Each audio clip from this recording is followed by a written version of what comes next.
నమస్కారం. City cable news కి స్వాగతం. ముందుగా ముఖ్యాంశాలు.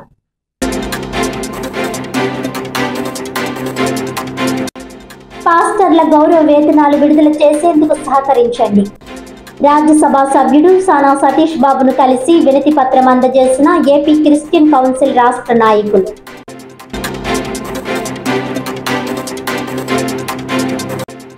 ఓటర్ల అవకతవకలపై దేశవ్యాప్తంగా కాంగ్రెస్ పార్టీ ఉద్యమం. కాకినాడలో మాజీ కేంద్ర మంత్రి ఎంఎం పల్లం రాజు ఆధ్వర్యంలో సంతకాల సేకరణ కార్యక్రమం నిర్వహించిన జిల్లా కాంగ్రెస్ పార్టీ నాయకులు.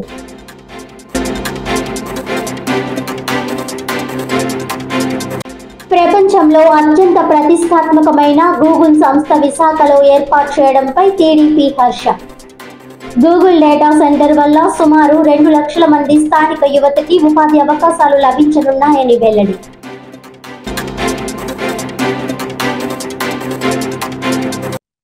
ఇక డీటెయిల్స్ చూస్తే,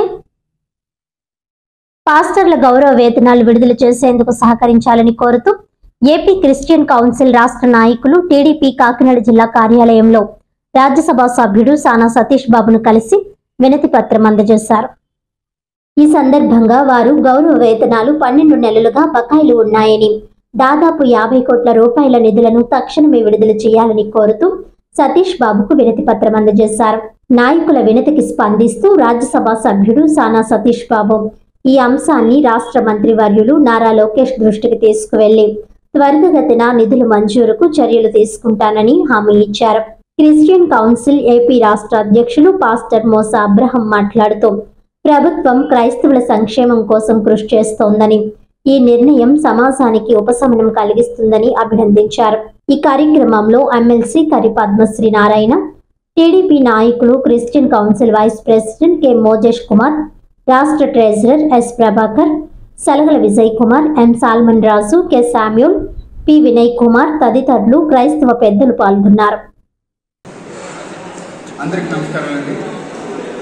ఈరోజు రాజ్యసభ సభ్యులు సానా సతీష్ బాబు గారిని కలిసి Christian council Andhra Pradesh state IT పక్షంగా సేవకుల సంఘంగా వినతి పత్రం అందించడం జరిగిందండి. మరి గతంలో సానా సతీష్ బాబు గారి కృషితో 30 కోట్ల రూపాయలు, దాదాపు 8,427 మంది పాస్టర్స్ గౌరవ వేతనం అందరి అకౌంట్లో జమ అవ్వడానికి సతీష్ బాబు గారు చాలా కృషి చేశారు. మరి అదే తరుణంలో ఈరోజు ఇంకా 12 నెలలు ప్రభుత్వం సేవకులకు అందించవలసిన నిధులు బకాయి ఉండిపోయాయని వినతి పత్రం ఇవ్వడం జరిగింది. ఈ కార్యక్రమంలో సతీష్ బాబు గారు స్పందిస్తూ తప్పకుండా నేను ప్రభుత్వం దృష్టికి తీసుకువెళ్ళి గౌరవ వేతనం మంజూరు తీసుకురావడానికి నేను కృషి చేస్తానని వారు తెలియజేశారు. అందుకు వారికి మేము నిండు కృతజ్ఞులై ఉంటామని తెలియజేస్తూ ప్రతి నెల 1వ తారీఖున రాష్ట్ర ప్రభుత్వం క్షేమం వరకు రాష్ట్ర సేవకులందరం కలిసి ప్రార్థన చేయడం జరుగుతుంది. ప్రభుత్వంతో పాటు పాస్టర్స్ కూడా పాలిభాగస్తులుగా ఉన్నామని తెలియజేస్తూ ఈ మాటలు ముగిస్తున్నాను. Thank you.